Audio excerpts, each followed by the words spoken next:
Hello there everybody, and welcome to the first top 10 list of SCP readings with your reader, Gmodon. This video was created as a way to thank you all for 50,000 plus subs, and as a way to kick off another sub-series on this channel that I'm sure many of you will enjoy. Now this video will be focusing on the top 10 disturbing SCPs. This doesn't mean that they are particularly deadly, but rather the kind of SCPs that the more you think about it, the more disturbing and disconcerting they really turn out to be. As a forewarning, this list is heavily opinionated and could very easily miss some other more disturbing SCPs. But to my knowledge, they are certainly ones within the foundation that truly merit the title of disturbing. So here we have it. The top 10 disturbing SCPs.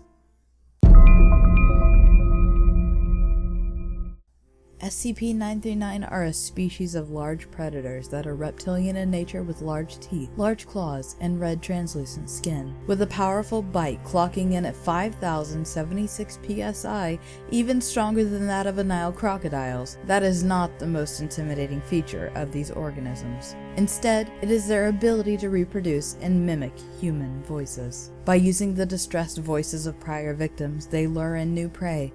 The voice is practically indistinguishable from their original source. Even with the use of biometric voice recognition security or identification systems, they cannot detect it is just an imitation. Whether these creatures understand their vocalizations or are just repeating what has been said is unknown, and it still isn't fully understood how they acquire these voices either.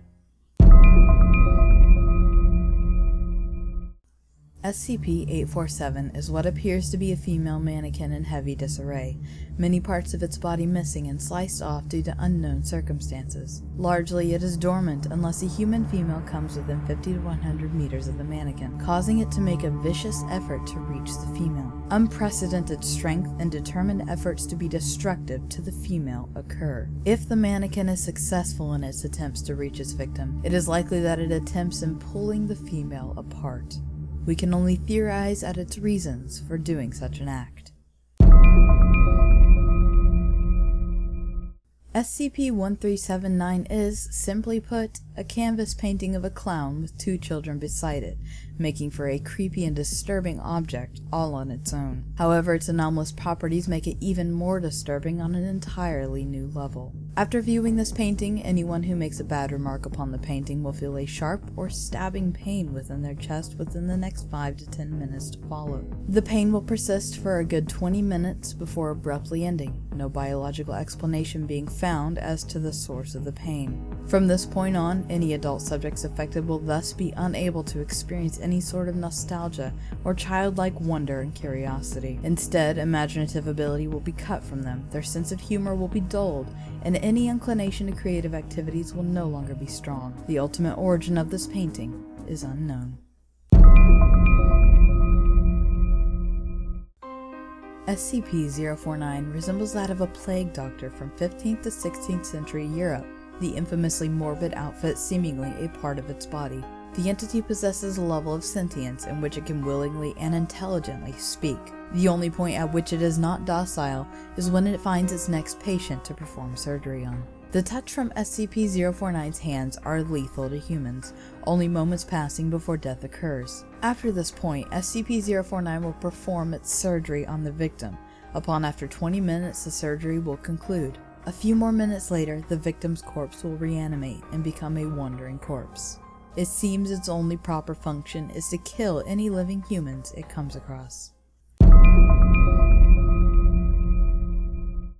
SCP-610 appears to be an infectious skin disease at first, symptoms including a rash, itching, and increased skin sensitivity. However, it quickly becomes apparent that, with time, the blemishes begin to envelop the body, and within 5 hours' time, the victim is consumed by heavy scar tissue wholly. After this, the victim will invariably die, but approximately 3 minutes later, life signs will resume with 2 to 3 times the activity rate of a normal human.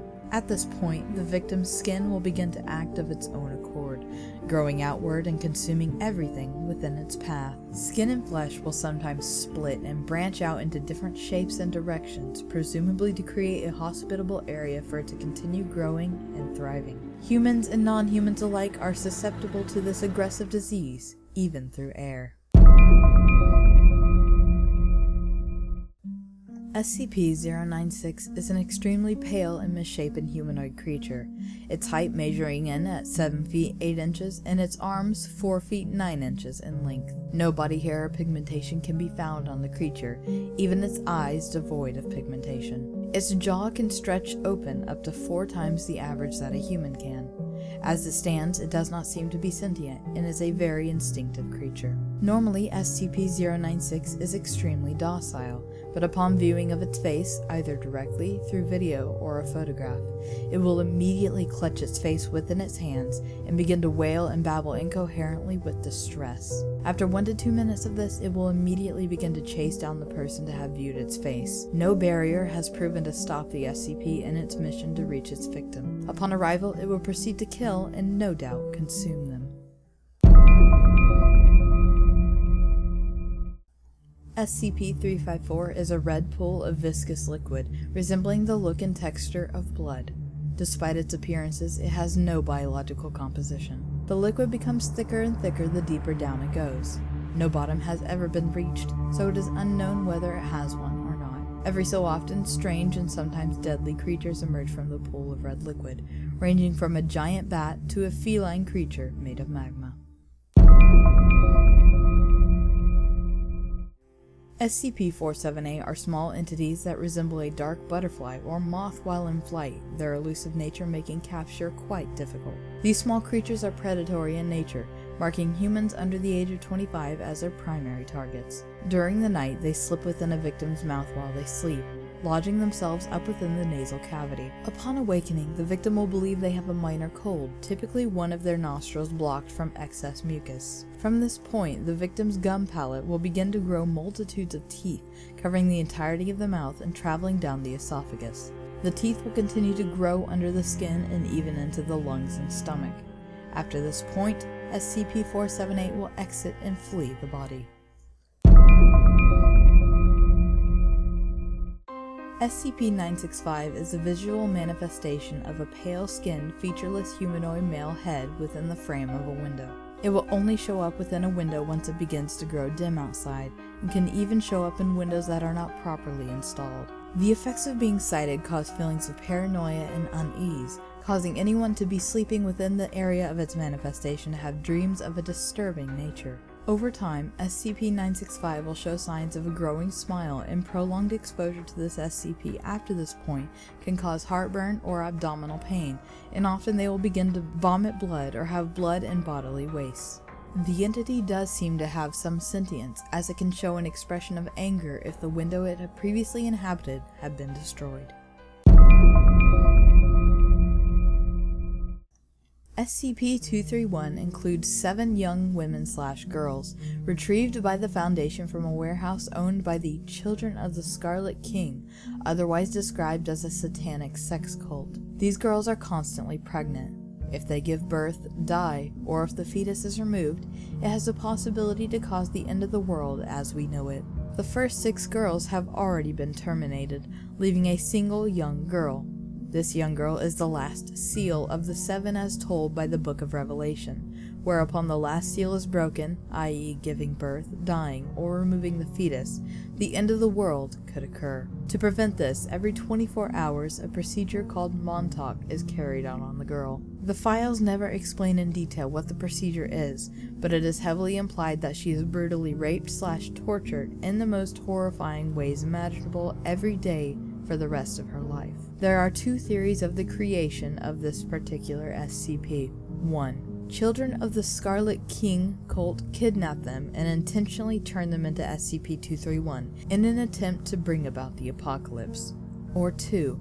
The girls were turned into SCP-231 by another entity, or possibly they were born as SCPs as part of some prophecy, and the satanic sex cult was actually preventing the world-ending event by performing the rituals on which Montauk is based. No matter the origin or reasoning, this girl will eventually die, which means we are running on borrowed time before the end of times is upon us.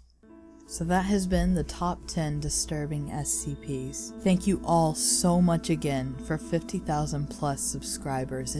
It's an incredible milestone, and I can't thank you guys enough. I hope you enjoyed this video as much as I did making it, and making all these videos for you guys. I have so much fun doing it. It keeps me going every day, knowing that I get to read these interesting and sometimes obviously disturbing stories for you guys. I would love to hear your suggestions for another top 10 video in the future, which might come sometime soon, who knows. Thank you for joining me on this top 10 list. Like, comment, subscribe, and I will see you guys in the next one.